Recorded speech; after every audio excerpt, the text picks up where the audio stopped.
Queridos, é um privilégio, uma bênção poder retornar a esta igreja e permanecer em pé para agora lermos a palavra de Deus. Eu quero convidar você para abrir sua Bíblia comigo na carta de Paulo aos Filipenses, capítulo 4. Filipenses, capítulo 4.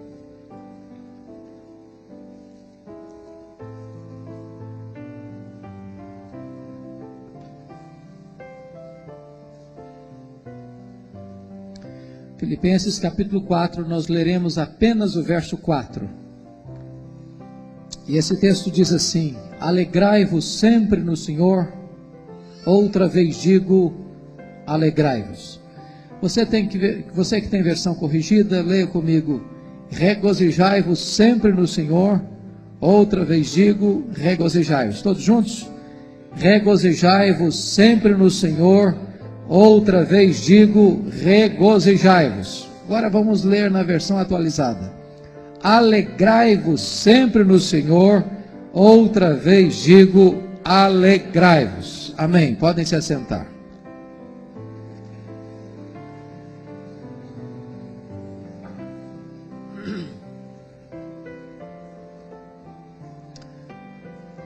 Eu quero pedir permissão para você nesta noite para lhe fazer uma pergunta. Para lhe fazer uma pergunta pessoal. E eu sei que você não gosta de perguntas pessoais. Aliás, nós não gostamos de perguntas pessoais. Porque toda pergunta pessoal invade a nossa privacidade. E toda pergunta pessoal nos põe contra a parede. E nós não gostamos que ninguém invada a nossa vida sem pedir licença. Mas a pergunta que eu vou lhe fazer é uma pergunta bem particular. Eu gostaria que você entendesse como se nós estivéssemos numa conversa bem íntima. E a pergunta que eu tenho para lhe fazer é esta: você é uma pessoa feliz? Você é uma pessoa alegre? Não precisa ter muita pressa para responder essa pergunta, não, porque essa pergunta não é tão simples e nem é tão óbvia como parece. E eu vou explicar. Em 1991 eu estive na África do Sul visitando a missão Quacisabanto, onde aconteceu um grande avivamento em 66. E uma pessoa que nos acompanhava perguntou à esposa de um dos missionários daquela missão: você é submissa ao seu marido? A mulher deu uma resposta inteligentíssima. Ela respondeu assim: eu posso lhe garantir que meu marido me ama, mas se eu sou submissa a ele, essa pergunta não tem que ser feita a mim, tem que ser feita a ele. Eu achei magnífica a resposta. Então eu vou mudar a minha pergunta. Sua mulher pode garantir que você é um homem feliz?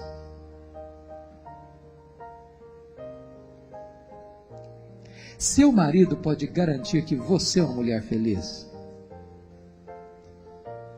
Lá em Provérbios 31 diz que os filhos da mulher virtuosa se levantavam e diziam assim: mamãe é uma mulher ditosa, mamãe é uma mulher feliz. Seus filhos podem dizer isso a seu respeito? Seus pais podem dizer isso a seu respeito? Seus amigos, seus parentes, seus vizinhos, seus colegas de trabalho, seus colegas de escola podem dizer isso a seu respeito? Os membros da sua igreja podem dizer isso a seu respeito? É muito provável que a essas alturas você já esteja aí criando alguns mecanismos de defesa no seu coração. Talvez você esteja até pensando assim: o pastor está me fazendo essas perguntas porque não conhece a minha vida. Porque se eu contar a minha história, até pedra chora.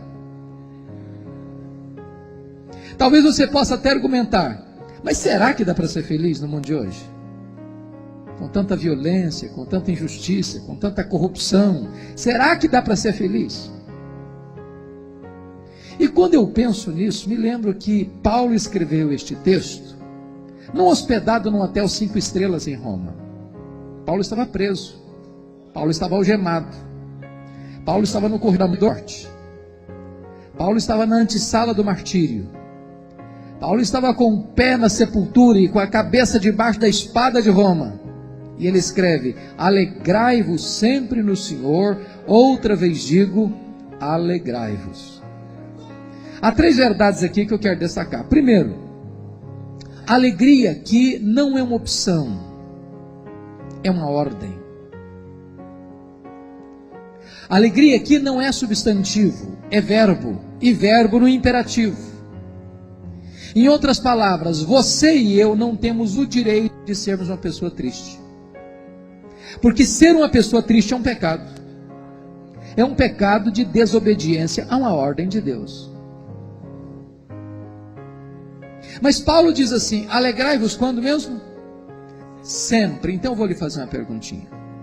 Você tem problema na sua vida? Ou sou eu que tenho na minha? De vez em quando a grana fica curta na sua casa também, ou só lá em casa que fica? De vez em quando alguém fica doente na sua família também, ou só na minha que fica? Quando Paulo diz assim, alegrai-vos sempre, o que ele está querendo dizer? Que a alegria do cristão, além de ser imperativa, é ultra circunstancial. Estar feliz ou alegre quando está tudo bem, até o ateu consegue. O desafio é ser uma pessoa feliz apesar das circunstâncias difíceis. Sabem por quê? Porque a alegria do cristão não é um sentimento, não é uma emoção. A alegria do cristão nem mesmo é ausência de coisas ruins ou presença de coisas boas. A alegria do cristão é uma pessoa. A alegria do cristão é Jesus. Por isso Paulo diz: alegrai-vos sempre no Senhor. Se você tem Jesus, você é uma pessoa feliz. Se você não tem Jesus, você não é uma pessoa feliz. A alegria do cristão é imperativa, é ultra circunstancial e é cristocêntrica. Agora preste atenção numa coisa. Você não precisa ser um psicólogo ou um grande entendedor da alma humana para perceber uma coisa. Nem todos os crentes salvos em Cristo estão desfrutando desta alegria. Basta conversar com as pessoas. Basta você olhar para o semblante delas. E você vai perceber que no rosto de algumas pessoas crentes e salvas em Cristo, parece que há uma aura de tristeza. E a pergunta é: o que está acontecendo? E eu não tenho dúvidas de que o que está acontecendo pode ser entendido à luz de 1 Samuel capítulo 30. Vocês se lembram que quando Davi chegou em Ziclag, sua cidade refúgio, com seus 600 homens valentes, percebeu que a cidade havia sido saqueada, queimada, espoliada, ferida. E os amalequitas haviam levado embora os rebanhos, os filhos, as filhas, deixando um rastro de destruição para trás. Quando Davi viu aquela cena, ele chorou, não pôde ter mais forças para chorar. Ele muito se angustiou. Seus homens queriam apedrejá-lo. Porém, ele se reanimou no Senhor seu Deus e fez uma breve oração com 2 perguntas. Perseguirei eu o bando? Alcançá-lo-ei? Em outras palavras, ele está perguntando assim para Deus: Deus, eu estou levando de goleada do inimigo, e eu vou aceitar passivamente a decretação da derrota, ou eu vou reagir? E Deus respondeu para Davi: reaja, Davi. Porque tudo que o inimigo tomou de você, você vai trazer de volta. O Deus a quem estamos servindo e adorando nesta noite é o Deus da restituição. Ele pode trazer de volta a alegria para o seu coração. Ele pode trazer de volta a paz para a sua casa. Ele pode trazer de volta a harmonia para o seu casamento. Ele pode devolver aquilo que o inimigo roubou de você. Agora, nós precisamos identificar nesta noite quais são os ladrões que estão roubando a nossa alegria. Eu estou certo de que a carta de Paulo aos Filipenses nos fala sobre esse assunto. Cada capítulo desta carta fala de um ladrão diferente da alegria. Com a sua Bíblia aberta comigo em Filipenses, vamos identificar esses ladrões. O primeiro ladrão da alegria está aí no capítulo 1, versículo 12. Filipenses 1, 12. Depois mantenha sua Bíblia aberta em Filipenses. por gentileza. Paulo escreve assim: meus irmãos, eu quero cientificar-vos de que as coisas que me têm acontecido têm antes contribuído para o progresso do Evangelho. Note uma coisa: as coisas que me aconteceram, ou as coisas que me têm acontecido, as coisas que nos acontecem são as circunstâncias da vida. E as circunstâncias da vida são o primeiro ladrão da alegria. Sabem por quê? Porque as circunstâncias acontecem com você, querendo você ou não, gostando você ou não, planejando você ou não, sonhando você ou não. As circunstâncias acontecem ao arrepio da sua vontade, à revelia do seu querer. E às vezes essas circunstâncias chegam de súbito, sem mandar telegrama, sem mandar aviso prévio, sem tocar campainha, e chegam na sua vida e transtornam o seu coração e põem a sua vida de ponta cabeça. É um acidente grave, é uma enfermidade súbita, é um luto traumático, é um divórcio doloroso, é uma perda financeira radical, é uma situação que você não imaginava e que de repente chega na sua vida e transtorna o seu mundo. Se você não tomar cuidado, essas circunstâncias levam embora a sua alegria. Pense comigo num pai e numa mãe que cria uma menina com todo o desvelo e carinho. E no dia do casamento, o pai, com muita alegria, leva essa filha ao altar, imaginando que a sua filha vai construir um castelo de felicidade. E de repente essa menina descobre que se casou com um homem rude, violento, infiel, que vai transformar a sua vida num pesadelo. E aquele casamento construído para ser um projeto de felicidade se arrasta, ferido, machucado, traumatizado, para as barras de um tribunal, para um doloroso divórcio. Se você não tomar cuidado, isso leva embora a sua alegria. Imagine você indo ao médico para o exame de rotina. E de repente você descobre que está com uma doença grave, talvez incurável na perspectiva da medicina. Se você não tomar cuidado, isso leva embora a sua alegria. Imagine você um casamento de 5 anos, 10 anos, 15 anos, 20 anos, 30 anos de vida conjugal, harmonia, fidelidade, respeito e amor. De repente, uma traição, uma apunhalada nas costas, uma situação de dor, de vergonha, de tristeza, de opróbrio, de infidelidade. Se você não tomar cuidado, isso leva embora a sua alegria. Circunstâncias, circunstâncias, circunstâncias. Quando o apóstolo Paulo diz assim: meus irmãos, eu quero que vocês saibam que as coisas que me aconteceram, em vez de roubar minha alegria, contribuíram para o progresso do Evangelho. Eu tenho que perguntar para Paulo: que coisas são essas, Paulo, que aconteceram a você? Que circunstâncias são essas?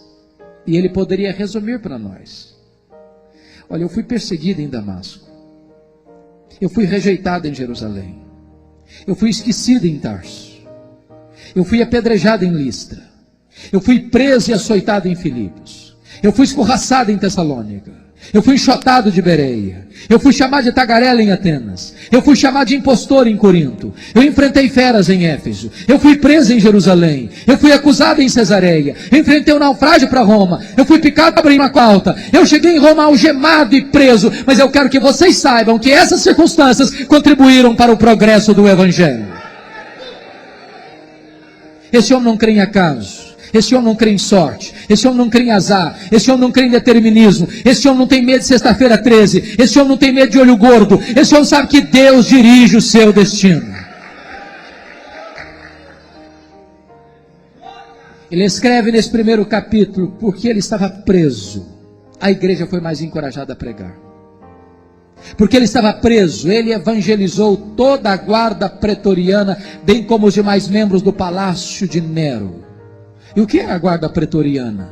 Eram 16.000 soldados de elite, a guarda pessoal do imperador, gente que transitava no palácio e que trafegava pelos corredores do poder, cultura que tinha influência no império. Porque Paulo estava preso, não podendo visitar as igrejas, ele começa a escrever cartas, as cartas da primeira prisão: Efésios, Filipenses, Colossenses, Filemão. Se ele não estivesse preso, talvez nós não teríamos essas joias preciosas na nossa Bíblia. Quando você pensa que a sua vida está de ponta cabeça, quando você pensa que a sua vida é um barco à deriva no mar revolto da vida, na verdade é a mão da providência de Deus que está dirigindo o seu destino.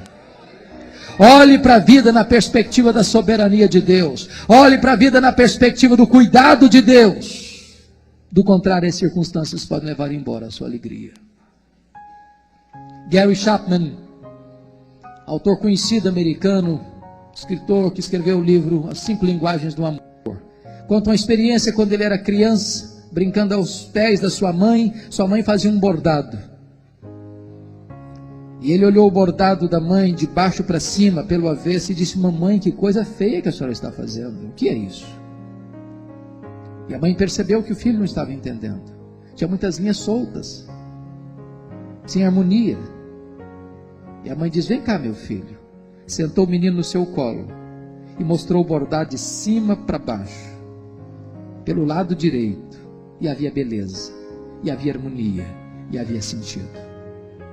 Talvez você esteja olhando a sua vida como uma criança vendo o bordado da mãe pelo avesso. Tem muitas linhas soltas, as coisas não se encaixam, você não entende o que está acontecendo. Mas um dia Deus vai sentar você no seu colo e vai mostrar o projeto dele de cima para baixo, e você vai sempre entender que todas as coisas sempre cooperaram para o seu bem, porque é a mão de Deus que dirige o seu destino. Olhe para a vida na perspectiva de Deus, para que as circunstâncias não roubem sua alegria. Vamos ver o segundo ladrão da alegria? Capítulo 2, olhe comigo. Versículos 3 a 5. Paulo diz assim: nada façais por partidarismo ou vanglória, mas por humildade, considerando cada um o outro superior a si mesmo. Não tem em vista o que é propriamente seu, senão também cada qual o que é dos outros. Tende em vós o mesmo sentimento que houve também em Cristo Jesus. O segundo ladrão da alegria são as pessoas. Eu preciso dizer para você que nós sofremos mais por causa de gente do que por causa de coisas. Nós choramos mais por causa de gente do que por causa de circunstâncias. Sabem por quê? Porque as pessoas nos decepcionam. E nós decepcionamos as pessoas. Daí, é impossível você ter uma vida saudável, ter um casamento saudável, ter uma família saudável, ter uma igreja saudável, sem o exercício do perdão. Nós não somos perfeitos. Nós não temos um cônjuge perfeito. Nós não temos filhos perfeitos. Nós não viemos de uma família perfeita. Nós não constituímos uma família perfeita. Nós não somos uma igreja perfeita. Por isso nós precisamos perdoar uns aos outros. Sem perdão não há saúde emocional. Sem perdão não há saúde espiritual. O perdão é absolutamente necessário para você ter saúde emocional e espiritual. O Senhor Jesus Cristo chegou a dizer que se você não perdoa, você não pode orar. Suas orações são interrompidas. Se você não perdoa, Jesus Cristo diz que você não pode trazer sua oferta ao altar.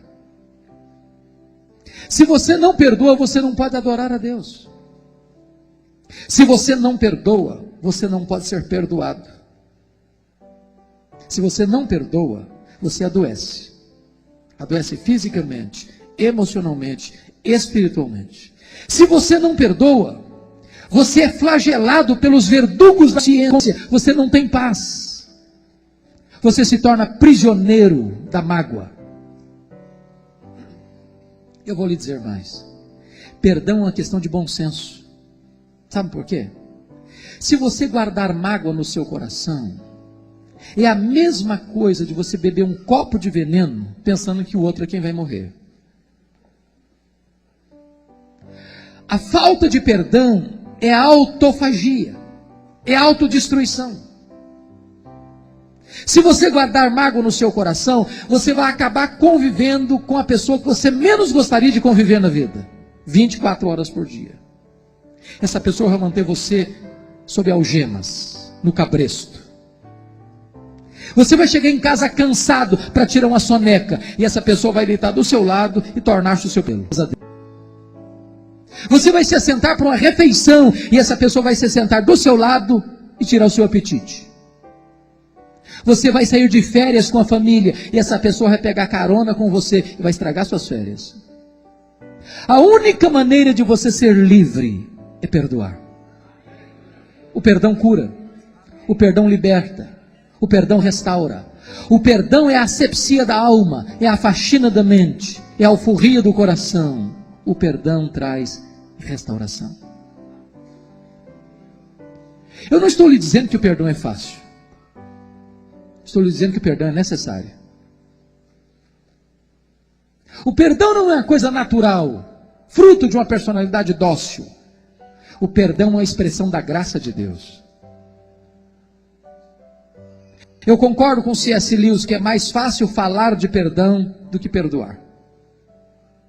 Pregar um sermão sobre perdão não é difícil. O desafio é perdoar quem nos machuca. Talvez a dor mais aguda que eu já senti na vida foi quando meu irmão, com 27 anos, foi assassinado. Com 11 golpes de faca. Todos mortais. Por alguém criado conosco. A dor foi tão avassaladora que quando eu recebi o telefonema, eu perdi a voz. Mas quando eu recobrei as forças, a primeira palavra que Deus botou na minha boca foram essas: eu perdoo o assassino. Porque eu não tinha outra opção. Ou perdoava ou adoecia. Ou perdoava ou a minha vida transformar-se-ia no inferno. Ou perdoava ou teria que abandonar o ministério. Mas eu preciso dizer para você que o perdão é maior que o ódio. O perdão liberta. O perdão cura. O perdão restaura. Perdoar é lembrar sem sentir dor. Eu só fui entender o que é perdão no dia que eu entendi a parábola que Jesus contou sobre o credor incompassivo. Jesus contou que o rei acertava conta com seus súditos e encontrou um servo que lhe devia 10.000 talentos. Não tendo com que lhe pagar, o rei mandou vender a ele, a sua mulher, seus filhos. Esse homem clamou por misericórdia e disse: tem paciência comigo, que tudo eu te pagarei. O rei teve misericórdia dele e lhe perdoou a dívida de 10.000 talentos. Lá na frente mesmo, esse homem perdoado encontra um conservo que lhe devia 100 denários. Não tendo também com que lhe pagar, pediu misericórdia. Disse: não, eu não tenho misericórdia não. O agarrou, o sufocou e disse: paga o que você me deve. Quando o rei ficou sabendo disso, ficou muito irado. Mandou chamar de servo malvado. Eu lhe perdoei 10.000 talentos e não pudeste perdoar ao teu conservo 100 denários? Pois serás entregue aos verdugos, aos flageladores, até que pagues o último centavo. Jesus termina a parábola dizendo assim: assim vosso Pai Celeste vos fará, se do íntimo não perdoardes uns aos outros.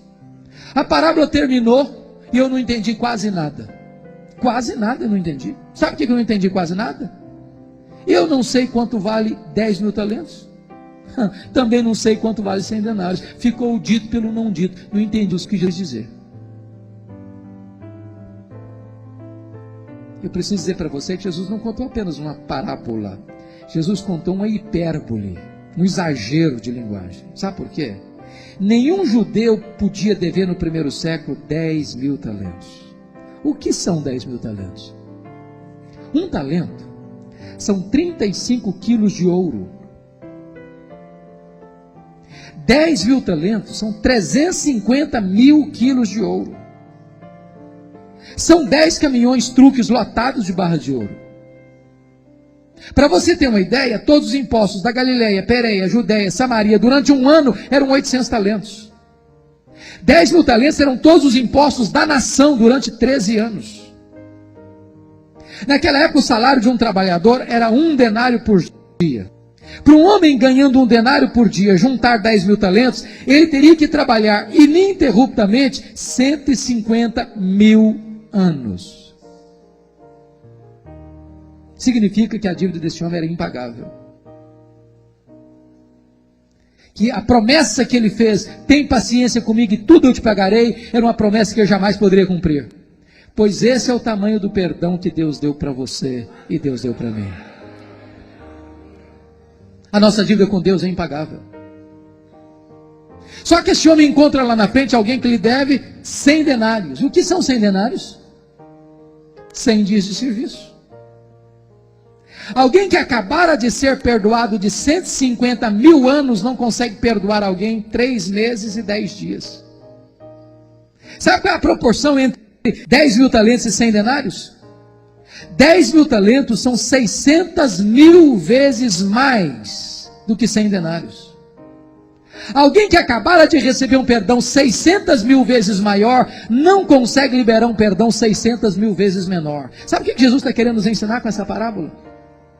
Você nunca pode dizer, eu não perdoo fulano, eu não perdoo Beltrano, eu não perdoo ciclano, porque fui muito machucado, muito ferido, muito humilhado. A Bíblia diz que você deve perdoar assim como Deus em Cristo perdoou você. E como é que Deus nos perdoa? Deus perdoa os nossos pecados e deles não mais se lembra. Talvez você pense, pastor, eu até perdoo, mas esquecer eu não consigo não. Aí é demais. Você não se esquece. Graças a Deus que você não se esquece. Isso significa que você não tem amnésia. Graças a Deus. Quando a Bíblia diz que Deus perdoa e esquece, a Bíblia não está dizendo que Deus tem amnésia. Deus não tem amnésia. Deus sabe tudo, Deus se lembra de tudo, Ele é onisciente. Então o que a Bíblia quer dizer que Deus perdoa e esquece? A Bíblia quer dizer que Deus nunca mais joga no seu rosto um pecado que Ele já perdoou você. Deus nunca mais cobra uma dívida que Ele já perdoou você. Por isso, perdoar é lembrar, sem sentir dor. Isso virá à sua mente, querendo você ou não, gostando você ou não. Mas quando essa cena vier à sua mente, você responde, essa dívida já foi paga.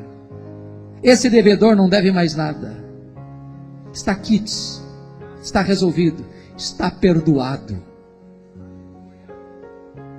Talvez alguns de vocês aqui nesta noite vão precisar mandar uma carta, um e-mail, um telefonema, talvez fazer uma visita, mas em nome de Jesus não guarde mágoa, não guarde ressentimento, espreme essa ferida, todo o pus dessa ferida, para que haja asepsia, para que haja cura, para que haja restauração. Do contrário, as pessoas roubarão a sua alegria. A igreja de Filipos era uma igreja maravilhosa, era uma igreja missionária. Ajudou Paulo quando ele estava em Corinto, ajudou Paulo quando ele estava em Tessalônica, ajudou Paulo quando ele estava em Roma, ajudou os pobres da Judeia. Aquela igreja, portão para fora era uma bênção, mas portão para dentro era um problema.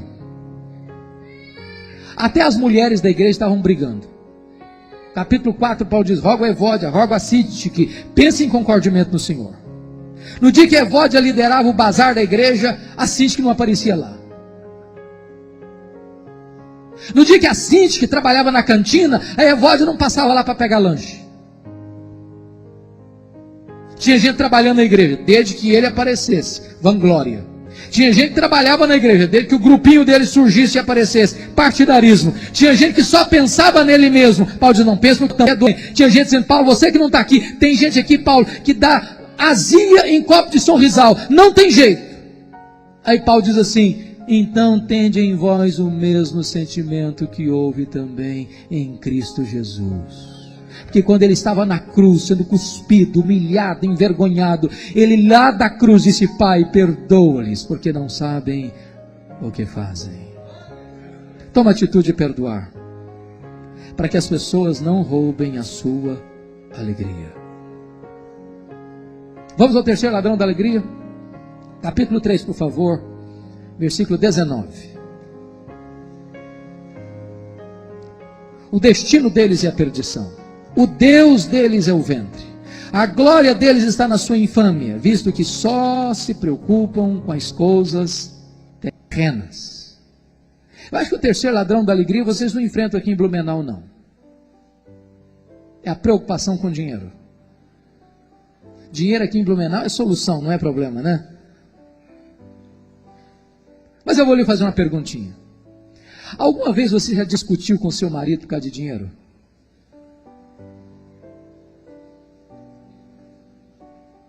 Alguma vez você já brigou com a sua mulher por causa de dinheiro? Se você falar para mim que nunca, eu vou duvidar da sua honestidade. Porque as pessoas brigam por causa de dinheiro. Brigam porque tem dinheiro, brigam porque tem muito dinheiro, brigam porque não tem dinheiro nenhum, brigam porque tem pouco dinheiro, mas sempre briga. O dinheiro hoje é um dos maiores pomos de discussão e briga dentro da casa. O grande problema é que Paulo diz que algumas pessoas só se preocupam com as coisas terrenas. Não tem tempo para Deus, não tem tempo para o cônjuge, não tem tempo para os filhos, não tem tempo para a família, não tem tempo para a igreja, porque só se preocupam com as coisas terrenas. Gente que acorda de madrugada, vai dormir tarde, come penosamente o pão que granjearam, porque só se preocupam com as coisas terrenas. Gente que não trouxe nada, gente que não vai levar nada, mas gente que corre desesperadamente daqui, dali, da acolá, porque só se preocupam com as coisas terrenas.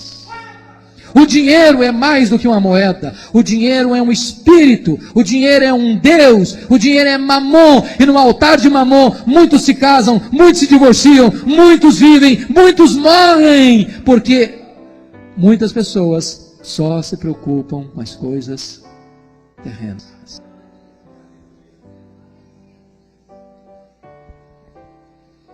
Nós estamos vivendo uma época muito complexa hoje, né, no mundo econômico. Os especialistas economistas dizem que nós vivemos o tempo da globalização. Isso é verdade. Tom Cine, no seu livro O Lado Oculto da Globalização, disse que o mundo é uma aldeia global. É verdade. O que acontece do outro lado do Atlântico mexe com seu bolso aqui agora. Acontece um terremoto na Bolsa de Valores de Tóquio, de Singapura, de Nova York, mexe no seu bolso, querendo você ou não. Quer ver um exemplo? Em 2008, o mercado imobiliário americano emprestou mais dinheiro do que podia, e a bolha imobiliária estourou. E a crise financeira do mercado imobiliário americano, num efeito cascata, gerou uma crise mundial. Eu procedo do estado do Espírito Santo, e vocês sabem que o Espírito Santo hoje é o maior produtor de rochas ornamentais do planeta. Nós somos o maior produtor de granito do mundo hoje. E muitos donos de pedreira no estado do Espírito Santo quebraram, porque o mercado imobiliário americano bambiou as pernas. Porque nós somos uma economia globalizada. Para vocês terem uma ideia, antes dessa crise de 2008, algumas empresas, e hoje cerca de 50% da riqueza do planeta está nas mãos de pouco mais de 100 empresas particulares. Muitas dessas empresas, algumas dessas empresas são mais ricas do país. Por exemplo, a Toyota é mais rica do que a África do Sul. A GM é mais rica do que a Noruega. O Walmart é mais rico do que 151 países. No ano 2000, Bill Gates tinha uma renda líquida de 400 milhões de dólares por semana, e ele não é o homem mais rico do mundo hoje. O senhor Carlos Slim já o desbancou. O grande problema é que nessa economia globalizada, as empresas querem mais do seu tempo e mais do seu dinheiro. Para isso você tem que consumir mais também. E nós entramos nesse mercado. Essa máquina tem que girar. Mesmo que você não tenha tempo para você, para sua família, para Deus, não importa se a sua vida emocional se arrebente, desde que essa máquina continue girando. E eu vou ilustrar isso. Na década de 50, nós consumimos 5 vezes menos do que consumimos hoje. Não éramos menos felizes. Na década de 70, 70% das famílias dependiam apenas de uma renda para se manter. Hoje, mais de 70% das famílias dependem de 2 rendas para manter o mesmo padrão. Em outras palavras, o luxo do ontem tornou-se necessidade do hoje. Eu já vi coisas tão engraçadas. Eu já vi uma criança que não sabe falar papai e mamãe ainda ganhando um telefone celular. É verdade. A revista Veja publicou uma matéria recentemente dizendo que as crianças de classe média, e eu vou falar baixinho porque eu acho que alguns ficaram por aqui ainda e elas não podem ouvir, na verdade elas não estão ligadas, vocês aqui pensam, que as crianças de classe média são responsáveis por 30% do consumo de uma casa. E nós não estamos falando de coisas básicas, estamos falando de coisas supérfluas. Em outras palavras, levar uma criança num shopping center hoje é um perigo. Tem algumas crianças que se a mãe não deu o que ela quer, ela apronta uma confusão na porta da loja. Tem outras que dão uma bicuda na canela da mãe. Você já visitou quarto de criança de gente classe média? Já visitou? Ô, gente, tem prateleira do chão ao teto. Uma criança hoje, quando nasce, ela já tem mais brinquedo que consegue brincar a vida inteira. Você dá um brinquedo para uma criança hoje, ela brinca longas 2 horas, encosta no canto e é sucata, e quer outro. E se você não der, ela entra em crise emocional, tem que levar para o psicólogo. Eu tenho um amigo que tem 3 mulheres. Obviamente, por favor, a esposa e 2 filhas. Não pensem mal do meu amigo. No dia de casamento, disseram para ele: nós temos que comprar sapatos novos. Ninguém duvida disso, gente. Festa de casamento tem que comprar sapato novo. Todo mundo sabe disso. Mas antes de ir para a loja, ele disse para elas assim: vamos dar uma olhadinha no que nós já temos? Abriu o armário e contou 151 pares de sapatos. Tinha que comprar mais. Como é que você chama isso? Consumismo. Então vou lhe dar uma definição de consumismo. Consumismo é quando você compra o que você não precisa, com o dinheiro que você não tem, para impressionar as pessoas que você não conhece. O grande problema é que algumas pessoas só preocupam com as coisas terrenas. O apóstolo Paulo diz que aqueles que querem ficar ricos caem em tentação e cilada, e atormentam a sua alma com muitos flagelos. Tendo o que comer, o que beber, o que vestir, com isso estejamos contentes, porque a piedade com contentamento é grande fonte de lucro. Nós nada trouxemos para este mundo, nós nada levaremos deste mundo, e o amor do dinheiro é a raiz de todos os males.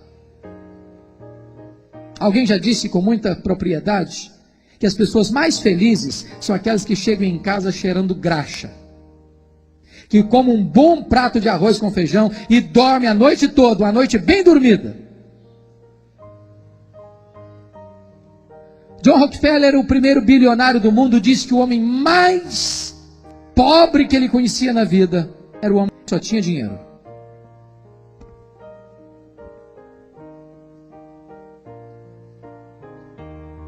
Por isso, preste atenção nisso. Você não trouxe nada para este mundo. Você não vai levar nada deste mundo. E você tem mais coisas do que você precisa. Já parou para perceber isso? Abra o seu guarda-roupa. Você vai perceber uma coisa: você tem mais roupa do que você precisa. Abra o seu armário e conta os pares de sapatos e de tênis que você tem. Você não usa isso tudo. Você vai agregando determinadas coisas que você não precisa. E de repente o consumismo vai gerando em você uma insatisfação porque você não tem esse ou aquele outro produto. E você deixa de viver feliz hoje porque você está descontente com aquilo que você ainda não tem. Quando você não pode levar nada disso. No dia que John Rockefeller morreu, esse primeiro bilionário do mundo, um curioso chegou no cemitério na hora do sepultamento e perguntou para o contador de John Rockefeller: e aí, quanto é que o Dr. John Rockefeller deixou? O contador respondeu: olha, ele deixou tudo, ele não levou nenhum centavo. Você já viu o caminhão de mudança em enterro? Você já viu gaveta em caixão? Você já viu bolsa em mortalha? O grande problema é que algumas pessoas só se preocupam com as coisas terrenas. Eu não estou dizendo com isso que você não tenha que ter projetos financeiros, que você não queira ter um carro melhor, ter um salário melhor, ter uma casa melhor, ter uma condição de vida melhor. Isso é legítimo, isso é bom, isso é necessário. O que eu estou dizendo para você é que não pense você que o dinheiro seja a fonte da sua alegria. Por isso Jesus Cristo disse: juntai para vós os tesouros lá no céu, onde nem a traça, nem a ferrugem, nem o ladrão pode tomar de você. Não pense que a alegria está no dinheiro. A alegria está em Deus. Só Ele pode fazer você feliz. Vamos ao último ladrão, por favor. Capítulo 4 comigo.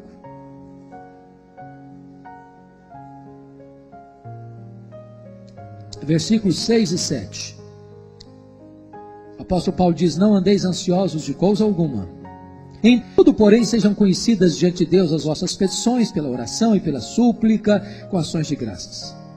E a paz de Deus, que excede todo entendimento, guardará o vosso coração e a vossa mente em Cristo Jesus.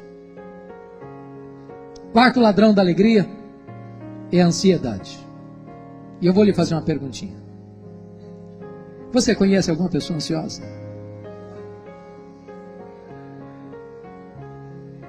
Você já viu alguma pessoa ansiosa hoje? Eu tenho certeza, você se olhou no espelho antes de vir para cá.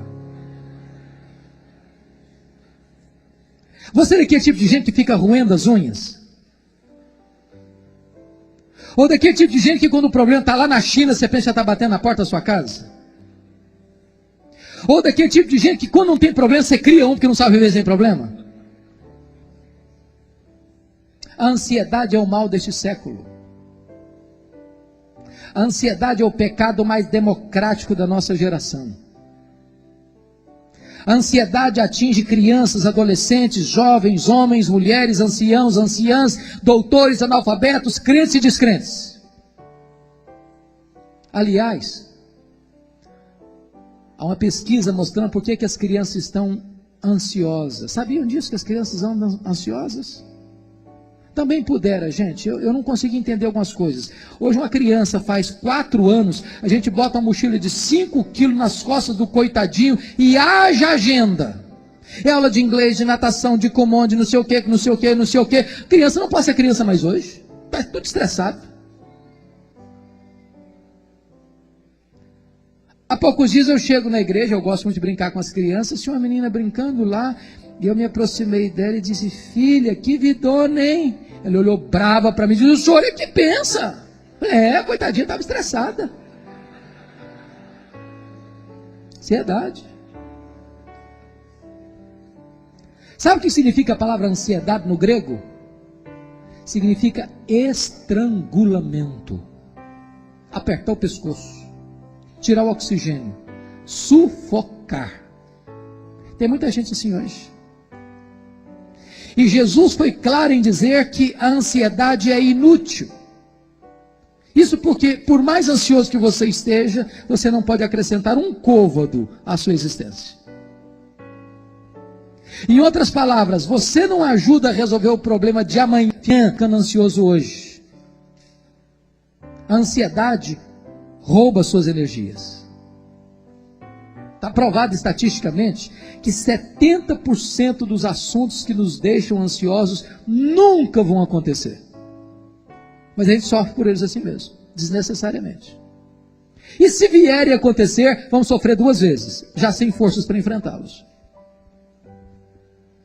Segundo lugar, a ansiedade, além de inútil, ela é prejudicial. Porque o que é a ansiedade? É pré-ocupação.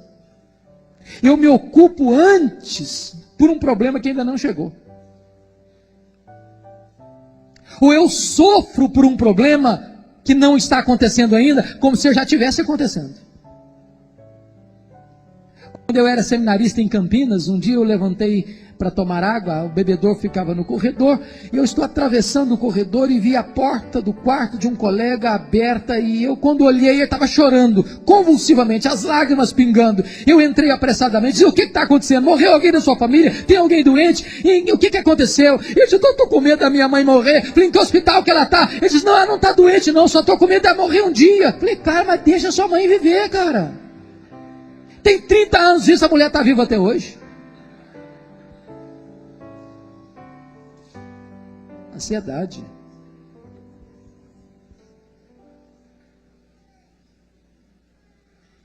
Mas mais do que isso, Jesus Cristo diz que a ansiedade, além de inútil e prejudicial, a ansiedade é símbolo de incredulidade. Os gentios que não conhecem a Deus é que se preocupam com todas essas coisas. Que comeremos, que beberemos, com que nos vestiremos. Mas vós deveis buscar em primeiro lugar o reino de Deus e a sua justiça, e as demais coisas vos serão acrescentadas. Agora preste atenção nisso. Por que nós ficamos ansiosos? Qual o remédio para a ansiedade? E Paulo diz assim: não andeis ansiosos de coisa alguma. Em tudo, porém, sejam conhecidas diante de Deus as vossas petições, pela oração e pela súplica com ações de graça. Eu quero que você entenda uma coisa aqui comigo.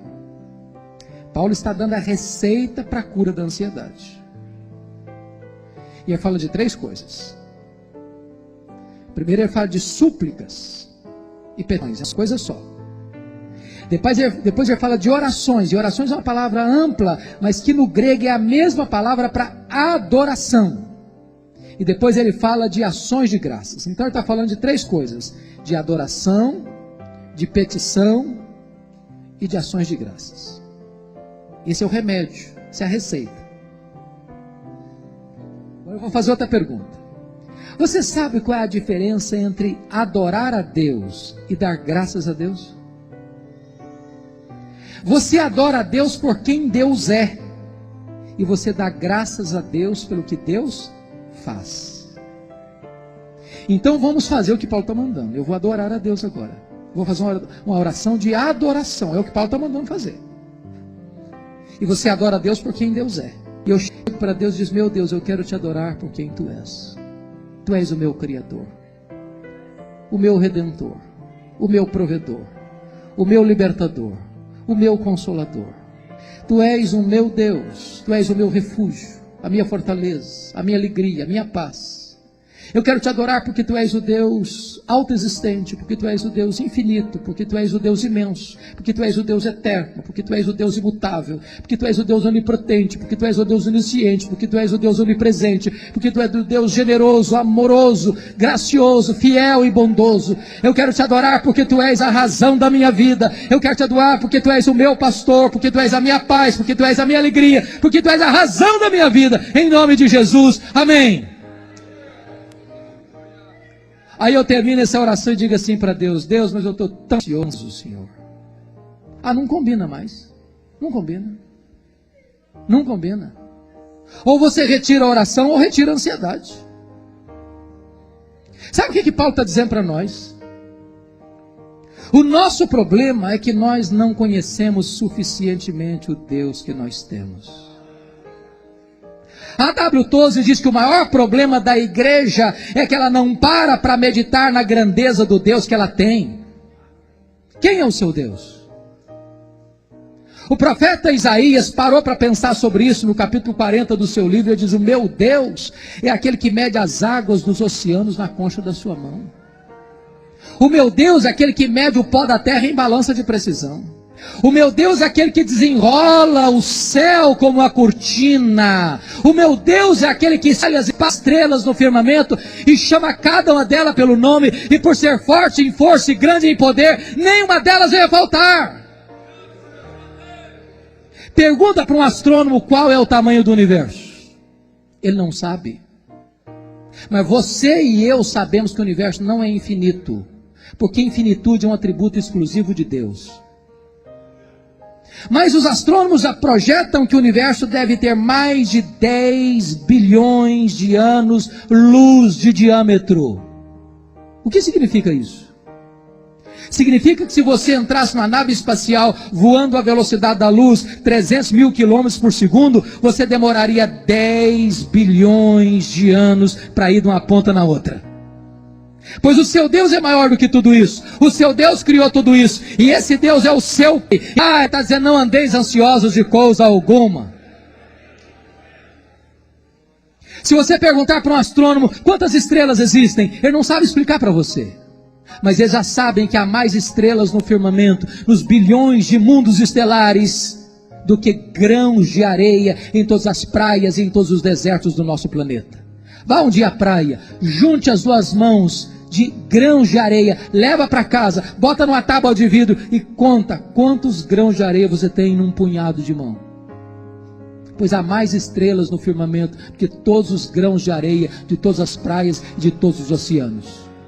Deus não apenas criou todas elas, Deus conhece cada uma delas pelo nome, e por ser forte em força e grande em poder, nenhuma delas vem a faltar. Esse é o seu Deus. Não andeis ansiosos de coisa alguma. Mas não é apenas o macro-universo que nos espanta, não. O micro-universo também.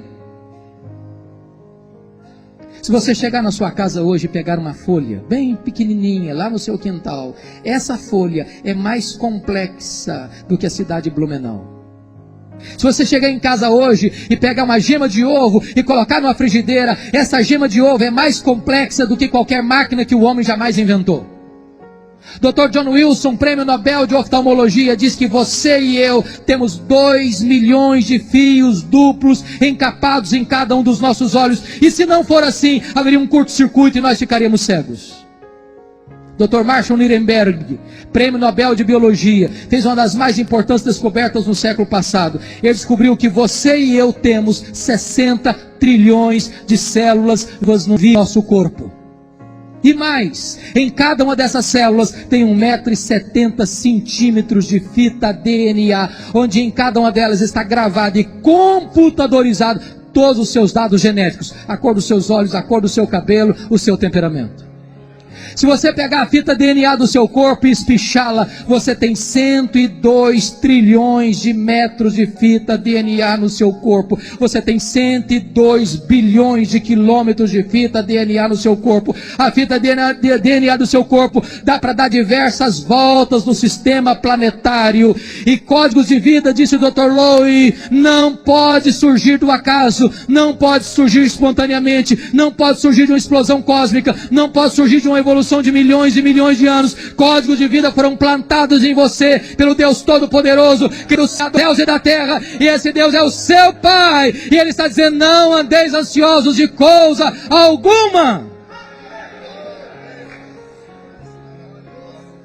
Quando você conhece a Deus e adora a Deus, não pode existir espaço para ansiedade no seu coração.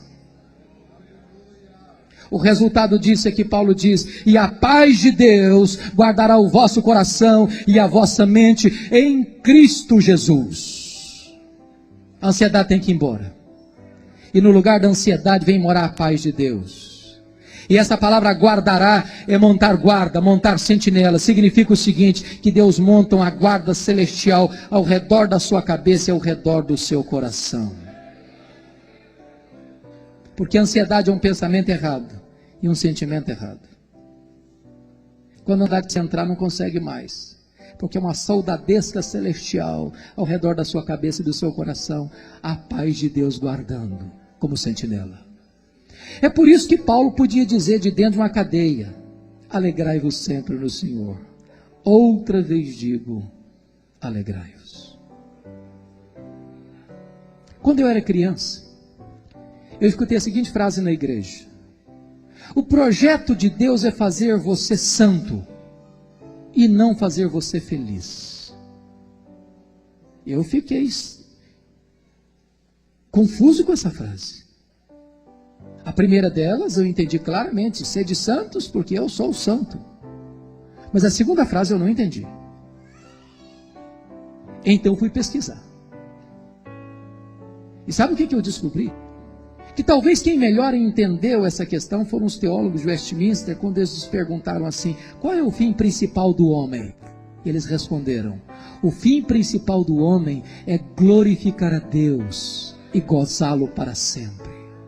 Aí eu tenho que concordar com o teólogo batista John Piper, quando ele diz que o nosso problema não é a busca do prazer, não é a busca da felicidade, não é o hedonismo. O nosso problema é contentar-nos com a felicidade pequena demais, terrena demais, limitada demais, quando Deus nos criou e nos salvou para a maior de todas as felicidades, a felicidade de amá-lo, de conhecê-lo, de glorificá-lo, de fruí-lo. A Bíblia diz que é na presença de Deus que tem plenitude e alegria, e é na destra de Deus que tem delícias perpetuamente. Então quero dizer uma coisa para você nesta noite: Deus quer que você seja muito feliz, abundantemente feliz, maiusculamente feliz, superlativamente feliz, eternamente feliz. Alegrai-vos sempre no Senhor. Outra vez digo, alegrai-vos. Mas eu vou terminar. Eu queria pedir licença a você para lhe fazer uma pergunta. Para lhe fazer uma pergunta pessoal. E eu sei que vocês não gostam de perguntas pessoais. Aliás, nós não gostamos de perguntas pessoais. Porque toda pergunta pessoal invade a nossa privacidade. Toda pergunta pessoal nos põe contra a parede.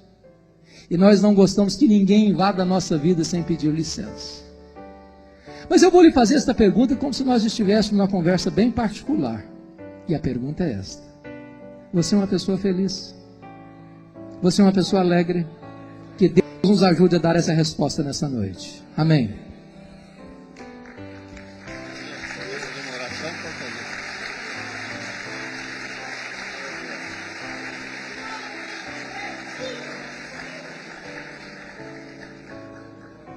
Vamos orar, queridos. Deus, Tu és a fonte da nossa alegria. E nada neste mundo pode nos trazer a verdadeira alegria a não ser o Senhor. Jesus é a nossa alegria. E é por causa dele que nós cantamos e nos exultamos na Tua presença. Deus, traz a alegria da salvação ao coração do Teu povo.